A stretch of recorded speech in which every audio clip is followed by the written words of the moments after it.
बेटी बेटों से कम नहीं होती। भारिया गांव के सरकारी अस्पताल में धर्म सिंह चिंतित खड़ा था।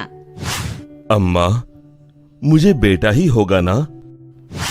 हाँ मेरे लाल, तुझे बेटा ही होगा, हमारे वंश का वारिस।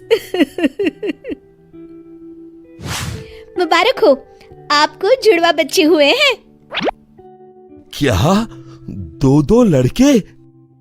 नहीं नहीं, एक लड़का और एक लड़की। क्या? धर्म सिंह का सारा उल्लास धरा का धरा रह गया। अब उसे दूसरी चिंता सताने लगी, लड़की की शादी की। अम्मा, अब इतनी महंगाई में इस लड़की को कैसे पालू पोसूं? और इसकी शादी?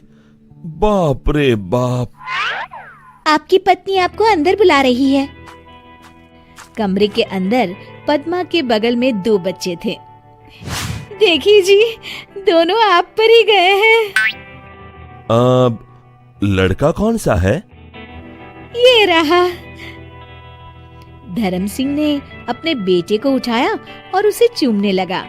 कुछ देर बाद, ए जी, इसे भी देखिए ना, इसके नैन नक्श कितने सुंदर हैं। हाँ हाँ, रहने दो। ये सुनकर बेचारी पद्मा का मुंह उतर गया। कुछ दिन बाद वे दोनों बच्चों को लेकर घर पहुंचे। धर्मा सिंह की मां ने सबकी नजर उतारी। पद्मा, मुझे तुमसे जरूरी बात करनी है। हाँ जी, बोलिए। मैं इस लड़की को अपने एक मित्र को दे रहा हूं। अब से वही इसका पालन पोषण करेगा। लेकिन ये हमारी बेटी है।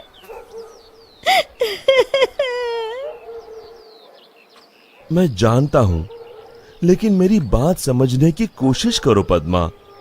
इतने महंगाई के जमाने में हम 2 बच्चों को कैसे पालेंगे?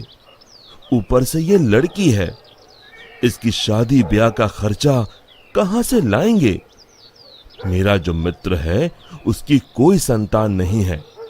वो हमारी बेटी को बड़े लाड़ प्यार से पालेगा, हमसे भी बेहतर।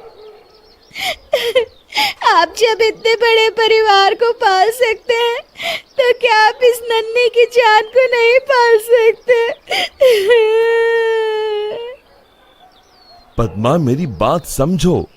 हमारी आर्थिक स्थिति बहुत खराब है, हम इसे नहीं पाल पाएंगे। लाओ, इसे मुझे दे दो।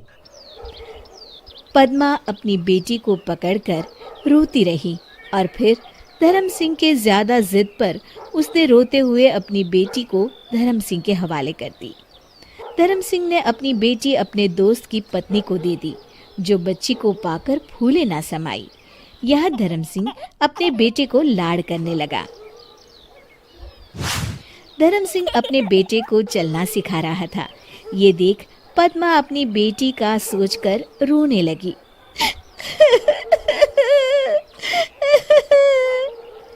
जैसे जैसे धर्म और पद्मा का बेटा बड़ा होता गया, वैसे वैसे उसके लाड़ भी बढ़ते गए। अब धर्म अपने बेटे को कंधे पे गांव भर घुमाया करता था। मुझे चॉकलेट चाहिए, मुझे चॉकलेट चाहिए, मुझे चॉकलेट चाहिए। हाँ हाँ, ये लो। अब 20 साल बाद, बाबा, मुझे फटफटी चाहिए। लेकिन बेटा, तू तो हमारी परिस्थिति जानता है। मेरे सारे दोस्तों के पास फटफटी है, मुझे भी चाहिए। धर्म सिंह ने अपनी पत्नी के गहने गिरवी रख अपने बेटे को फटफटी दिलवाई। फिर कुछ साल बाद बेटे को व्यापार के लिए पैसे चाहिए थे, तो धर्म ने अपना खेत भी लाला के यहाँ गिरवी रख दिया।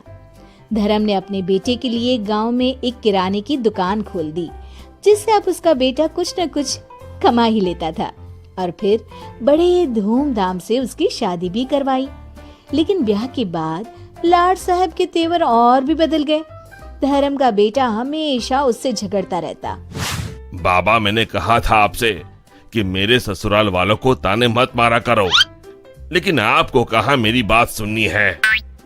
अरे बेटा, मैं तो बस समधी जी से मजाक कर रहा था। मजाक? आप उन्हें ताने मार रहे थे। ऐसा कई दिनों तक चलता रहा और फिर एक दिन धर्म सिंह के बेटे ने अपने माँ बाप को उन्हीं के घर से बाहर निकाल दिया। पद्मा रोने लगी।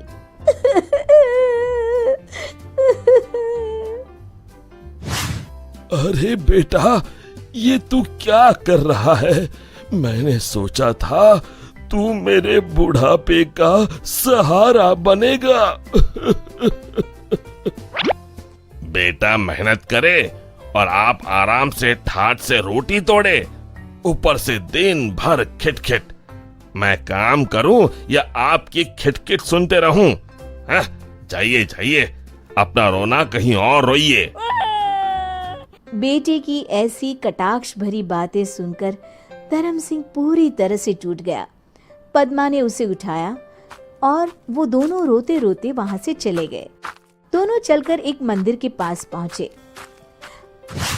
आपने सुबह से कुछ नहीं खाया, कम से कम प्रसाद तो खा लीजिए।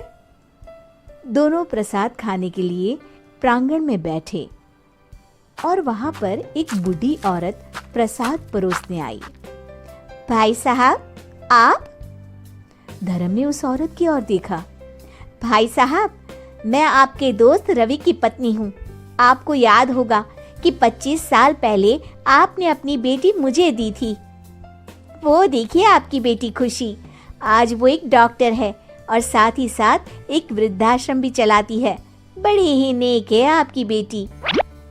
ये सुनकर धर्म की आंखों से आंसू बहने लगे।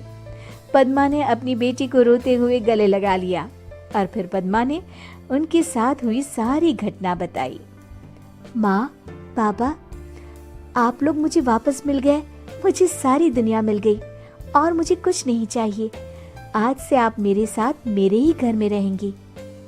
एक तरफ जहाँ धर्म सिंह के बेटे ने धर्म सिंह को घर से निकाल दिया और दूसरी तरफ उसकी बेटी ने उसे अपनाया, जिसे धर्म सिंह ने वर्षों पहले ठुकरा दिया था।